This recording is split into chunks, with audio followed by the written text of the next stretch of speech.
César Muela, encantado de tenerte en el programa. Hola, muy buenas. Pues el placer es mío también. Muchas gracias por invitarme y sobre todo para hablar de un grupo como Black Sabbath que tiene tantísimas cosas que contar. Pues vamos a hablar de ello, si te parece. Hombre, y tanto. Como bien dices, hablaremos de Black Sabbath y sobre todo, para presentar a los oyentes el libro, ¿qué es lo primero que te gustaría destacar de esta obra? Bueno, yo lo que diría y lo que estoy diciendo ahora cuando la gente me pregunta, creo que es el libro sobre Black Sabbath, sin que parezca ni muy prepotente ni así, más completo que hay en español ahora mismo, porque hay cosas que cuento en el libro que ni siquiera Ozzy o Tony Iommi, el guitarrista, que es el único miembro que permaneció en todas las etapas de la banda, ni contaron en sus biografías, porque claro, esas biografías las publicaron hace ya unos cuantos años. Entonces no había ningún libro que contara estas cosas que incluyo en mi libro, nunca valga la redundancia, así que yo diría que eso, que a la gente que le guste muchísimo Black Sabbath, que sea fan de Black Sabbath, pues creo que es un libro que les puede gustar, pero por otro lado también a la gente que le gusta la música en general y sobre todo historias que no te esperas por dónde pueden salir, como es la historia de Black Sabbath, yo creo que también les puede gustar porque tuvieron una historia de libro, nunca mejor dicho. Sí, porque para abrir boca, ¿qué retrato robot nos puedes hacer pues, de cada uno de sus integrantes? Bueno, pues Bueno, estos son... vamos a especificar de la formación original, porque si nos metemos con... Claro, yo iba por ahí, porque claro, son más de 25 músicos los que han Por pasado eso. por Black Sabbath, pero sí, sí. Los 4 miembros originales eran, además, yo siempre suelo decir que son como unos pringados, ¿no? Eran los típicos chavales que no tenían aparentemente mucho futuro en su ciudad natal, en Birmingham, y además vivían los 4 calle con calle prácticamente, y el retrato robot es de gente que, pues, que creo que lo decía Geezer, el bajista, decía, en Birmingham había 3 posibles salidas, ¿no? Para un joven como nosotros. Ir a la cárcel, trabajar en una fábrica o meterte en un grupo de música. Y los 4 acabaron haciendo las 3 cosas. O sea que ese es el retrato robot, ¿no? Gente que empezó a hacer versiones de blues a finales de los años 60 y que se acabaron inventando un género de música como es el heavy metal.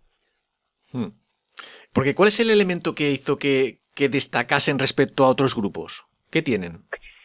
Bueno, lo que tienen sobre todo, y aquí Ozzy, por ejemplo, es alguien que lo ha definido muy bien, de hecho Ozzy reniega mucho del término heavy metal. Él dice que heavy metal es un término tan amplio que incluye a grupos como Black Sabbath o Poison, es lo que decía él, ¿no? Entonces él decía que no se sentía identificado con grupos como Poison, y de hecho yo creo que la clave de Black Sabbath es que es música, y de ahí viene un poco el origen del nombre también, ¿no? Eh, Querían hacer música que hiciera pasar miedo a la gente. Tuvieron una reunión pues poco después, cuando estaban pensando en cambiarse el nombre, porque este grupo empezó con un nombre diferente que se llamaba Earth, Tierra, si lo traducimos en inglés, y tuvieron una reunión en la que dijeron, a ver qué nombre nos ponemos, ¿no? Y Tony, que siempre fue como el líder de una manera más o menos entendida entre todos, decía, si a la gente le gusta ir al cine a ver películas de miedo y a pasar miedo y a asustarse, ¿por qué no podemos replicar eso mismo en la música? Y entonces a partir de ese momento cambiaron ese chip y así surgió, por ejemplo, la canción Black Sabbath, que es la que abre el disco Black Sabbath, su disco homónimo, y es terrorífica. O sea, es una canción que te pone los pelos de punta, y yo creo que lo que mejor define el sonido de Black Sabbath y que lo hace especial es esa capacidad de conmover desde un sonido muy profundo y muy casi tétrico, ¿no? Entonces es un rock como muy deprimente, y muy pesado. Yo creo que son los ingredientes principales de su música. Porque ahora una persona que quiera acercarse al universo de Black Sabbath, ¿qué es lo primero que tendría que saber? ¿Qué se va a encontrar? Nada más abrir la puerta de ese universo. Pues se va a encontrar la cuna de la que beben grupos tan conocidos y que han acabado siendo prácticamente más grandes que los propios Black Sabbath, como Metallica, Iron Maiden, Judas Priest. Se va a encontrar ahí ese germen.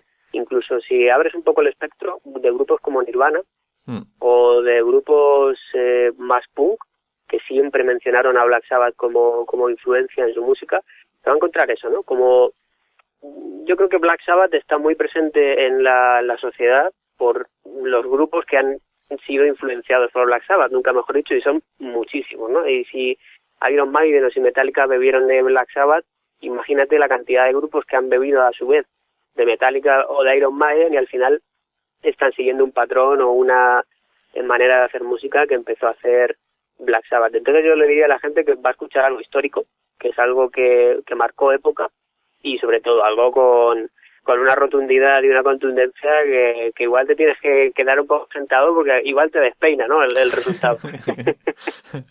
Si bien se puede decir que la época de los 70 fue su gran esplendor, ¿cuándo y por qué empieza a decaer la banda? ¿Es la salida de Ozzy o qué pasa ahí? Sí, yo creo que fue una mezcla de muchas cosas. Piensa que el éxito les vino de manera apabullante y sin que ni ellos mismos lo esperasen. Nadie daba un duro por ellos, siempre estaban como a la sombra de Led Zeppelin, que Led Zeppelin era en aquella época la banda más grande probablemente del rock.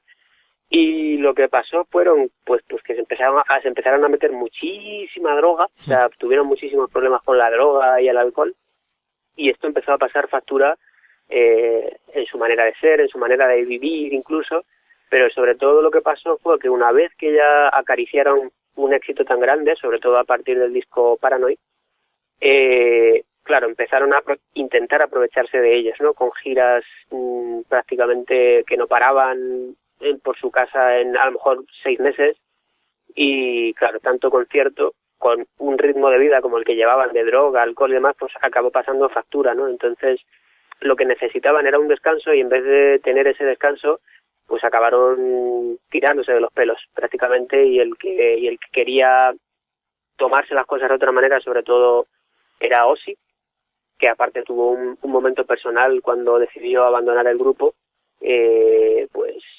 bastante complicado, que era la muerte de su padre y demás. Entonces, bueno, yo creo que fue un cúmulo de cosas, pero sobre todo fue una muerte por éxito. Además, yo creo que es un buen resumen porque el éxito hay que saber gestionarlo y aquí ellos pues tuvieron también muy mala suerte con sus representantes, con las discográficas, con todo.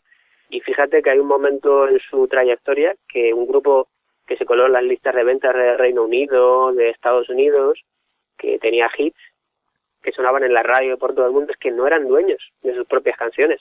¿Por qué? Porque como eran tan jóvenes se aprovecharon de ellos a la hora de firmar los contratos. Entonces yo creo que el principio del fin, por así decirlo, o el principio de esta primera formación original fue esto, ¿no? El éxito que tuvieron. Parece como que Black Sabbath no ha sabido vender bien su marca, ¿no? Porque así como hay otros grupos conectados al rock como son AC/DC, Rolling Stone, Ramones, que quizá la influencia más o menos es la misma, ¿no? A nivel social, pero Black Sabbath parece como que ha quedado un poco más de culto, ¿no? Un poco más... Sí. Y no han sabido venderse tan bien. Yo creo que lo que les ha pasado es que, y es la propia historia, es lo que les ha sucedido año tras año.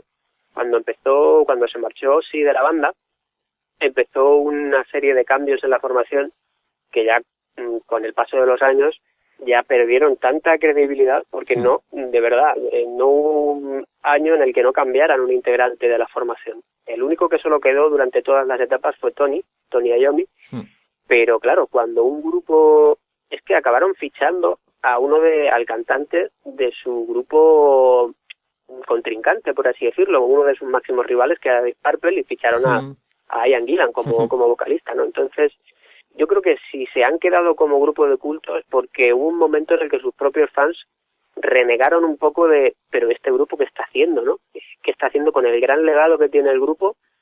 ¿Por qué está pasando esto? ¿Por qué están dando tantos bandazos? Nadie se los tomaba en serio. De hecho, en la última época es lo que sucedía un poco, ¿no? Cuando sacaron Forbidden, que es un disco que yo creo que hasta el propio Tony le gustaría olvidar, pues claro, nadie se lo tomaba en serio. ¿Qué hacía un grupo o sea, Black Sabbath, que se inventó el heavy metal, que hacía intentando ser guay con un productor de rap? O sea, era como, pero ¿qué es esto, no? Entonces yo, mientras que AC/DC o los grupos que has mencionado también han tenido una regularidad, ¿no? O han sabido explotar bien su marca, quizás asesorarse mejor, no lo sé. Pero el Black Sabbath ha sido, yo creo, una mezcla de mala suerte y de no acertar con los cambios de formación, porque es que ya te digo, después de Ozzy vino Ronnie James Dio, pero es que luego pasaron no sé cuántos más cantantes, no sé cuántos más músicos, y fue como, vamos, rizar el rizo constantemente. De todos esos sustitutos de miembros originales, ¿quién estaría bueno, quién ha ejercido mejor su papel y quién ha sido el peor integrante de la banda, de estos sustitutos? Hombre, yo creo que cada uno tuvo su momento especial, por así decirlo, y su momento que hay que reconocerle, pero yo creo que sin duda el que más huella dejó fue Ronnie James Dio, y de hecho los discos, sobre todo los 2 discos primeros que grabó con Black Sabbath, Heaven and Hell y Mob Rules, yo creo que son prácticamente, están en el culmen o en el clímax del heavy metal, ¿no? A nivel generales, ¿no? Que la gente los considera muy bien, sobre todo Heaven and Hell. Y sobre todo a partir de ese momento yo creo que cambió otra vez más. Black Sabbath hizo que el heavy metal o que la música cambiara de nuevo, ¿no? Yo creo que fue muy influyente también, y a partir de ese momento de la incorporación de Dio a Black Sabbath, cuando él se acabó marchando, surgió su proyecto en solitario, ¿no? Dio, que acabó siendo también grandísimo, ¿no? Sí. O sea que yo creo que fue el más influyente, sin duda, Ronnie James Dio, que para mí, y yo creo que para muchos fans de la música heavy, es uno de los mejores cantantes que hemos tenido en el género. ¿Y el peor, te atreves a nombrarlo? Aquel que dices, madre mía, vaya fichaje. Pues mira, yo creo que el peor, sin duda, sobre todo por el bagaje que acabó teniendo, fue Glenn Hughes, que claro, yo creo que a mí me encanta como cantante, ¿no? Tiene un timbre especial, es un genio en eso, ¿no? Pero el disco que grabó, Seven Star, que originalmente estaba previsto que fuera un disco en solitario de Tony, pero la discográfica le obligó a que fuera de Black Sabbath, porque si no, no le iba a pagar lo que él necesitaba, porque estaba prácticamente arruinado. Es que fue, si yo hubiera vivido esa época y si yo hubiera sido un fan de Black Sabbath y de repente me encuentro con canciones que suenan a Journey o a Orth en general, yo me habría llevado las manos a la cabeza, posiblemente, ¿no? Porque es un choque brutal. A pesar de que es un buen disco, a mí es un disco que me gusta, pero es que no tiene nada que ver con Black Sabbath. Y luego, y luego la manera de acabar es que fue súper gracioso, no sé si gracioso, triste a la vez, porque claro, empezaron la gira de presentación del disco y bueno, Glenn tiene una voz magistral, Tony la definía como una voz angelical, pero es que tuvieron que buscarle un sustituto al tercer concierto, porque la sospecha principal de Tony era que se metía mucha más cocaína que él. De hecho, Glenn tenía muchísimos problemas con la droga en aquella época, pero en realidad lo que pasó es que antes de la gira, para intentar vigilarle, tuvieron una pelea con Glenn Hughes, no sé si fue uno de los que llevaban no sé si el road manager o alguno de estos, creo que recordar, que le pegó un puñetazo a Glenn Hughes. Entonces, a partir de ahí, eso le fracturó un poquito la nariz y eso hizo que se fastidiara tremendamente la garganta. No era nada relacionado con la droga, pero lo acabaron echando. Entonces, yo creo que fue la mayor injusticia, yo creo que para Black Sabbath fue el fichaje de Glenn Hughes, pero para todas las partes. Y siguiendo con el tema de las anécdotas y curiosidades, no sé si puedes contar a los oyentes un par de las más disparatadas, que tienen ahí un buen abanico. Ya te digo, una de mis favoritas, que yo cuando estaba escribiendo el libro no me lo podía creer, o sea, era como, no me puedo creer que esto fuera, que haya sido verdad, y lo tuve que comprobar varias veces. Es una vez que esto ya era pues mediados de los años 70 más o menos, antes de que Ozzy decidiera marcharse. Claro, tenían una gira por Estados Unidos, iban de ciudad en ciudad, ¿no? Entonces acababan de tocar en un sitio y se van a otro. Normalmente, viajes por la noche, vale, pues estupendo. Claro, ¿qué pasa? Con el ritmo de vida que llevaban, de droga, tal y cual, dormían muy poco, ¿vale? Bueno, pues Ozzy, en este caso particular, llevaba como 48 horas sin dormir, él lo cuenta así exagerado, No sé si eran 48 horas o 72 horas. Bueno, acabaron llegando a un hotel de una ciudad y él, entre que supongo que iría puesto, que no dormía y tal, se fue a la habitación de hotel con las llaves del hotel de otra ciudad, que coincidía que era de la misma cadena. Creo que era un Marriott. Claro. Entonces, claro, y vio la coincidencia de que estaba la mujer de la limpieza en la habitación. Entonces, como le vio con la llave en la mano, le dejó pasar, pero no era su habitación. Vale. Entonces, lo que pasó fue que Ozzy cayó rendido y se quedó dormido 24 horas seguidas. Imagínate estar dormido 24 horas seguidas, ¿sabes? Porque tenía un déficit de sueño brutal. Bueno, no llegó a tocar en el concierto que tenía Black Sabbath de esa misma noche, se activó un protocolo de búsqueda porque pensaban que o lo habían secuestrado, que se había perdido, que había pasado algo gravísimo, llamaron a la policía, a los medios de comunicación, porque nadie sabía dónde estaba Ozzy. Él sabía que estaba en la habitación, pero el resto de sus compañeros no tenían ni idea. Entonces, para mí esa anécdota es brutal porque, claro, tal y como cuenta Ozzy cuando se despierta, dice, lo primero que hice fue llamar por teléfono a recepción para preguntar qué hora es, porque él estaba preocupado por llegar a tiempo al concierto, que había sido la noche anterior, claro. Y le dicen en recepción, pues son las 11. Y dice, no sé si las 11 o las 7, no recuerdo la hora. Y le dice, ¿las 7 de qué? ¿De la mañana o de la tarde? Y dice, no, de la mañana. Y dice, no me lo puedo creer, me he quedado dormido, tal, y claro. Le cayó una bronca brutal y parte de eso, de que él se acabara yendo, o de que le forzaran a irse, más bien, fue por cosas como esta. Claro, si no te tomas las cosas en serio, pues Tony ya llegó un momento en el que dijo, esto no puede seguir así. Tony puede ser que es el que se ha tomado más en serio la banda, porque es el que además se ha mantenido firme ahí siempre desde el principio hasta el final. Sí, Tony siempre ha sido el líder indiscutible de la banda, el que más a pecho se ha tomado todo, el que más, al que todos miraban cuando hacía falta una canción, cuando la discográfica pedía vamos a grabar un disco, todos miraban a Tony porque era el que hacía que las canciones surgieran, porque las canciones de Black Sabbath surgían de sus riffs de guitarra. Entonces, claro, sobre todo en los primeros discos era, vale, yo tengo una letra, pero ¿qué hacemos? Miraban a Tony, ¿no? Entonces, por ese papel que tuvo tan importante a la hora de componer, se acabó convirtiendo en, pues eso, en un líder que hizo como suyo el grupo, aunque en realidad nunca lo fue, ¿no? Siempre dicen que estaban a partes iguales y demás, pero bueno, siempre fue Tony el que aguantó, porque claro, luego Bill y Geezer se fueron, Ozzy también, entonces con el paso del tiempo él ha sido el que, por la razón que sea, y él muchas veces lo explicaba como, es que es mi proyecto, es que yo ya no sé hacer otra cosa, esto es lo que sé hacer, y estaba tan convencido de que podía llegar a algo grande que pues que le costó disgustos, dinero, de todo, o sea, fue un poco cabezón, la verdad. Entonces, pues sí, fue el único miembro que estuvo durante todas las épocas, pero también lo pasó muy mal, ¿eh? O sea, yo me pongo en su piel y con todas las cosas que él cuenta y no fue nada fácil lo que él vivió. Estaba mirando ahora que hace un par de años se publicó desde la Universidad de Indiana que Ozzy es un mutante genético y que eso cuadraría con la vida que ha tenido este hombre, ¿no? De locura. Sí, los científicos es que llega un momento en el que no saben realmente cómo es posible que este señor esté vivo, ¿no? De hecho, Ozzy sigue vivo y de hecho paradójicamente es el que más activo está de los Black Sabbath originales. Sacó un disco el año pasado, además es un discazo.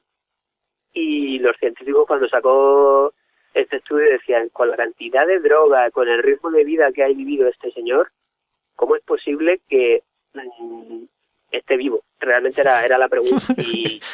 Y cuando él tuvo grandes crisis, ya cuando estaba en solitario, tuvo varias crisis de salud y empezó a tener temblores, pérdidas de memoria y demás. Años más tarde, hace poquito de hecho, confirmó que tiene Parkinson, ¿no? Bueno, pues aquí en los años 80 más o menos empezó ya como a dar la cara, pero él lo que tenía era convencido de que pues que la droga le estaba matando. Y a pesar de eso, a pesar de que la dejó durante un tiempo, o eso dice, nada, los científicos no se lo creían. Dice, este tío, ¿cómo es posible que siga vivo? Pero sí, es digno de estudio, desde luego. El libro viene acompañado de una playlist en Spotify con 3 canciones de cada disco. ¿Qué has buscado al seleccionar esas 3 canciones? Primero, que sean las más representativas de cada disco. He intentado, sobre todo, las que creo que resumen mejor el espíritu de cada disco y las que más, las que creo que nunca podrían faltar en un concierto de Black Sabbath, porque son las que definen sobre todo su sonido y las que de una manera o de otra son indispensables. Son las que sí o sí, y tienes que escuchar algo de Black Sabbath o de cada disco, que sean esas 3, ¿no? Fue difícil, porque bueno, sí, en los discos clásicos, por así decirlo, los hits están ahí, ¿no? Entonces es, entre comillas, fácil elegir Paranoid o War Pigs o Black Sabbath, la canción, porque son clásicos y forman parte de la historia de la música, ¿no? Pero a medida que vas pasando los discos como Technical Ecstasy o Never Say Die, que de hecho en Never Say Die solo puse una canción, porque es un disco que para mí esa es la única canción que merecería la pena escuchar si estás haciendo un repaso así muy general y muy por encima de Black Sabbath, ¿no? Pero en general yo creo que es un punto de arranque, ¿no? Como para que te pique esta curiosidad de decir, vale, ¿quiero seguir escuchando o no? Y yo creo que esas 3 canciones de cada disco son las más apropiadas. ¿Y qué canciones de Black Sabbath no son especialmente conocidas y a ti te gusta reivindicar en Petit Comité? A ese colega le dices, oye, escúchatela un par de veces. Pues yo he de decir que Black Sabbath siempre ha sido un grupo muy muy versátil, y la gente se queda, claro, con las canciones típicas, pero es que hacían canciones baladas, por ejemplo, las baladas que hacía Black Sabbath. Esto a lo mejor cae en el cliché típico de, ¿no?, de las mejores baladas son las de los grupos heavies, ¿no? Pero es que para mí Changes, Cambios, me parece una canción brutal, súper fina, con una composición súper cuidada. Y luego, hombre, ya a mí siempre me gusta reivindicar también un disco como es The Humanizer, que es el último que grabó Ronnie James Dio con Black Sabbath. Ese disco tiene una agresividad y una rabia acumulada que dices tú, en un grupo como Black Sabbath todavía se podía hacer música con más mal genio, y hay, por ejemplo, canciones como TV Crimes, que es, yo no sé, creo que sí que fue el single, pero luego tienes otras que son brutales y que es las letras incluso, ¿no?, que hablan de la tecnología desde un punto de vista humanista y demás, me parecían muy avanzadas para su época. Pero bueno, también me gustaría reivindicar, ¿por qué no?, el último disco de Black Sabbath, 13, tiene un sonido y un no sé, a mí me parece que es como si hubieran grabado el primer disco, Black Sabbath, pero con la producción y el sonido del año 2013. O sea, fue para mí un punto de decir, ¿cómo es posible que después de 50 años estos tíos sigan teniendo esa química y esa mala leche, ¿no?, de sonar a extraídos del infierno? Y ahí, por ejemplo, para salir un poco de los singles, yo creo que un Live Forever o no sé, Peace of Mind también me gusta mucho. Hay muchas canciones. He puesto en un compromiso, la verdad, pero bueno, he dicho algunas. Pero sí, a mí que conste que una de mis favoritas en general de Black Sabbath es Children of the Grave, que me parece que tiene todo. Tiene ritmo, tiene un groove espectacular y no es de las más conocidas tampoco de Black Sabbath, aunque bueno, sí es de Master of Reality, que es un disco muy conocido, pero yo es una canción que siempre me gusta. Y escúchate esta, no solo te quedes en Black Sabbath, Paranoid y Iron Maiden, escúchate esta también, que está muy bien. Muchas de esas canciones sacaron el Nativity in Black, ¿no?, el disco de versiones con grupos, bueno, estaba White Zombie, estaba Megadeth, estaban ahí bastante gente y actualizaron, digamos, el sonido a los 90, ¿no? Sí, de hecho versiones de Black Sabbath, incluso Zakk Wylde, que es el que sí. fue el guitarrista de Ozzy en solitario, ha sacado un grupo tributo directamente a Ozzy y ha hecho, pues bueno, muy a su estilo, ¿no? Muy a ese estilo sureño, las canciones de Sabbath y, vamos, con esos grupos que tenía, incluso grupos como Pantera llegaron a versionar también a Black Sabbath en su momento y, vamos, el resultado siempre ha sido interesante, ¿no? Porque es como la vuelta de tuerca de la personalidad que le pone cada grupo y lo que tú decías, ¿no? De cómo una canción de los años 70 pasada por el filtro en los años 90 o en los años 2000 sigue sonando tan agresiva, ¿no? Tan dura, porque al final yo creo que es que el ADN de Black Sabbath es eso, es música que te machaca. No sé si este ha sido tu primer libro, ¿tienes alguno más por ahí? Sí, este es mi primer libro y de hecho fue un poco la puerta, ¿no? Para empezar a escribir libros. Yo soy periodista y esto de escribir lo llevo prácticamente en la sangre, ¿no? Me gusta y como te habrás podido comprobar, pues también me gusta hablar. eh, pero yo siempre había querido escribir un libro, ¿no? Quizá más una novela que un libro contando la historia de otros, que es lo que he hecho en este caso. Pero bueno, yo creo que este es el primero y bueno, además he tenido la suerte de que sea con Black Sabbath porque es un grupo que tiene mucha tela Sí. que cortar y la verdad que me la ha puesto fácil a la hora de contar la historia, ¿no? Pero bueno, yo creo que no será el último. He empezado por Black Sabbath, pero seguramente no sea el último libro. Ah, qué bueno, qué bueno. ¿Y qué tal esta experiencia? O sea, ¿cómo te has organizado para encontrar toda esa información? También en la respuesta supongo que la habrán ya leído algunos de tus amigos, alguna gente conocida. ¿Qué tal estás recibiendo el feedback? Sí, hombre, pues estoy bastante contento, ¿no? Porque el primer feedback que más me temía era el de mi madre, porque son las más exigentes al final. Sí, eso es verdad. Y en este caso, si ella era capaz de entender y comprender todo, yo ya estaba tranquilo. Y de hecho me dijo que, bueno, me empezó a hablar de Black Sabbath como si los conociera de toda la vida, ¿no? Y el otro, vaya cosas que hacía, ¿no? Y tal. Y así fue. Entonces yo, una vez que mi madre dijo, está muy bien y se hace muy ameno de leer, estuve más tranquilo, la verdad. Pero luego el resto de gente que se lo ha leído me ha dicho eso, que sobre todo destacan que es muy ameno de leer y que está con mucho ritmo, que está muy bien documentado. Así que me quedo también bastante tranquilo por eso, porque lo peor o lo más farragoso en este caso ha sido la documentación, porque claro, 50 años, más de 50 años de historia, con anécdotas y con cosas que pasaron en las que hay varias versiones de los hechos, es complicado porque no solo ya es saber qué pasó en tal gira o en tal sitio, ¿no? O cómo surgió tal canción, sino comprobar que efectivamente es verdad, ¿no?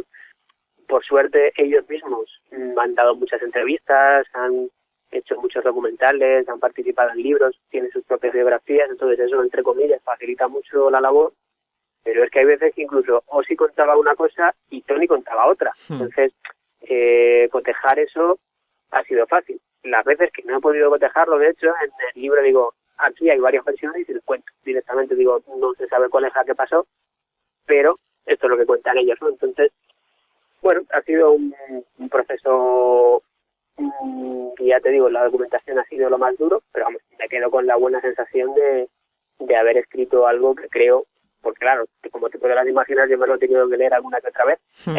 Sí, unas cuantas. Y me quedo contento con el resultado porque es muy loco.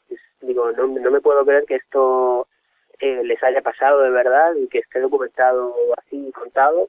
Entonces, vamos, yo me quedaba a gusto y creo que por lo que me está contando la gente, está gustando. Así que súper contento. Bueno, actualmente estás en Rafa Basa, Más Decilelios, Shataka, no sé, ¿en qué proyectos estás metido? Ya cuenta Sí, yo cositas. lo que me da de comer, mi principal trabajo es Shataka, que es la web de tecnología más importante en español. Vamos, es que tenemos casi 30 millones de visitantes únicos al mes, o sea que es una auténtica locura. Así que yo en ese lado de tecnología soy bastante friki, pero claro, como has dicho, también colaboro con Rafa Basa, a quien le envío un saludo, y también tengo mi propio blog de música que es Más Decibelios.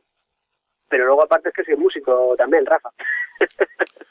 Entonces, bueno, pues estoy ahora componiendo, haciendo algunas colaboraciones, grabando cosas, o sea, que como te puedes imaginar, soy culo inquieto y esto de a mí sentarme en el sofá y verlas venir no me gusta mucho. Entonces, de aquí a no mucho publicaré alguna cosilla de música y de aquí a no mucho tampoco supongo que empezaré a trabajar en proyectos como este libro de Black Sabbath, así que pues con muchas ganas de seguir haciendo cosas, la verdad.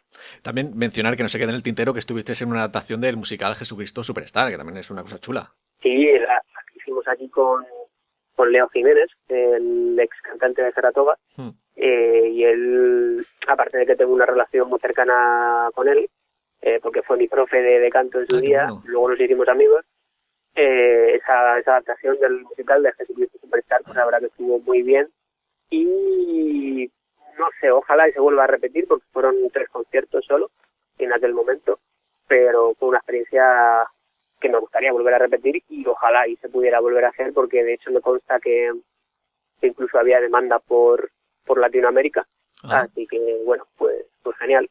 Qué bueno, qué bueno. Y venga, ya para cerrar la charla sobre Black Sabbath, ¿qué último mensaje te gustaría, pues eso, dejar en el tintero a los oyentes? Pues que si Black Sabbath, con la formación original que tuvieron, cuyo cantante era disléxico, cuyo guitarrista le faltaban la mitad de 2 de sus dedos principales y que su bajista no tenía dinero para comprar las cuerdas, si Black Sabbath consiguió llegar a la cima de la música, nada es imposible. Es lo que creo que es el mensaje que se puede mandar, porque al final, aunque fue una historia de una montaña rusa, se puede decir, ¿no? Que es como altibajos todo el rato, si le pones empeño y eres cabezón, como fue Tony, yo creo que las cosas se pueden conseguir. Te costarán más o menos, ¿no? Pero se pueden conseguir. Así que yo creo que ese es el mensaje vitalista, ¿no? O humanista, sí, con el que creo que es bueno quedarse. Y tanto. Pues genial, César. Muchas gracias por tu tiempo. Muchos éxitos con este libro y con los que vengan, y además de todos estos proyectos que estás metido. Y nada, aquí en Radio San Vicente tienes tu casa. Pues muchísimas gracias por el apoyo y a ti por tu tiempo. Un abrazo. Si quieres disfrutar de un ejemplar de inmediato de la claqueta metálica, es tan simple como escribirme un comentario en el vídeo.